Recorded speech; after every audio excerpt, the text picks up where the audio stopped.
I wanted to share a video with you about something extremely simple in cooking and something really common as well, and that is chopping an onion. I feel like a lot of people are intimidated by an onion, like, how do I chop this? I'm gonna cry, and yeah, you will cry probably because I still cry when I chop onions. It's inevitable, usually. I'll share a little tip I have with you, but sometimes it works, sometimes it doesn't, so I don't know if it's just a myth or what.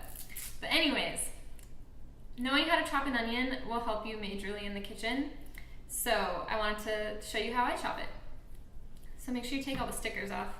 We don't want any onion stickers in our food. Okay, so you have your onion like this. First thing, you want to chop it straight down the middle this way.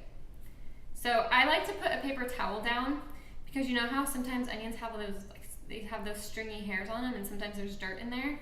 I like to put the paper towel down so it doesn't dirty up my cutting board, and then that way the dirt doesn't get on the chopped onions after. So there's a little tip for you. So I'm just going to lay the onion like this, and I'm going to chop it right down the middle. Nice straight slice. And then you have two of the onion halves, just like that. So I keep it on the paper towel. And then next I'm going to take the onion and I'm going to slice it right here. So about 3/4 of the way up on the onion, the side opposite of that little hairy bottom area. That doesn't sound very good, but it's the truth. Okay, so slice it down like that. And then this will help you peel off the outside layer of the onion. Sometimes there's a couple outside layers. Whatever the paper sticks to, that's what you want to take off. And then you just rip it off like that, and then you have your onion like this. So that bottom part is good. You still want that on there so it keeps it together for now. We do the same thing with the other side, the other half. Take off the paper. Onions can get a little bit messy, as you can see, so that's why I love the paper towel trick. So I'll just take everything off my knife, and then I just fold up the paper towel like that, and then I just throw that away. And then you can see that now my cutting board is still nice and clean. So I love that trick.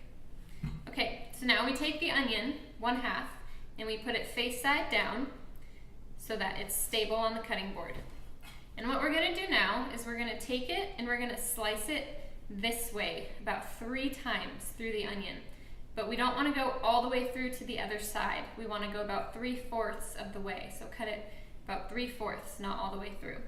So the best way is if you hold it steady like this, with your fingers gripping the front and the back, and then you kind of just wiggle your knife like this, and then stop before you get to the end. And then you pull it out, go up a little bit, and you do it again. I like the wiggle method doing this because if you slice straight through, since onions are a little slippery, you could go whoop and then slice your finger off. And nobody wants that, trust me. Okay, so now that we have that, you can kind of see that there's slits in there.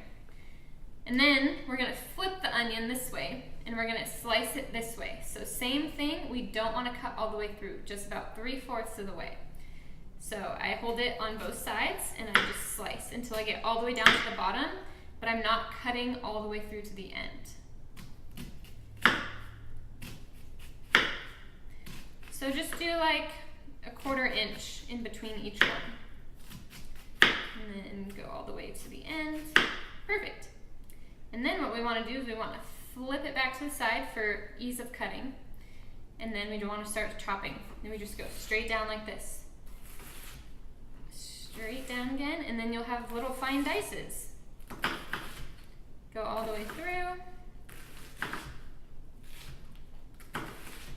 until you start to get close to the end,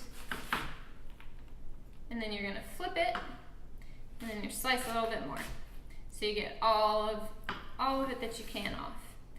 And then you're just left with this little piece. So that's why I don't cut it all the way through, because then it keeps it all together while you're cutting it, so things aren't slipping everywhere, because then that's sometimes how things can get messy. You can cut yourself, or the onions aren't cut evenly. So then all we gotta do is throw that little piece away. And that's it. Then we have some diced onion, and if you want it even more finely diced, all you have to do is run your knife through it like this. Just put a flat hand on top, and then just rock it back and forth. And then switch your angles a little bit to get it even more. It depends on what you're using the onion for, if you want it really fine or not. That's really up to you. Some people don't like onions, so the finer they cut it, the easier it is for them to tolerate. So that's your call, whatever you like to do, but I hope this tutorial was helpful for you, and look, I didn't cry. That's pretty cool. Oh, so my tip about cutting onions and not crying is close your mouth while you're chopping an onion. And clearly I was not closing my mouth at all while I was chopping this onion, so who knows if that trick works or not. I've also heard that if you start to cry, to put your head in the freezer and that'll stop. I've tried that once or twice. I mean, I'm not ashamed to admit it, and it did kind of work, but I felt a little funny putting my head in the freezer, especially when the freezer is like lower to the ground. I'm like bending over with my head in there, but you know, sometimes you don't want your makeup to run either, right? Okay, so happy Friday, and next time you chop an onion, think of this trick, and hope it works out for you. Thanks, guys.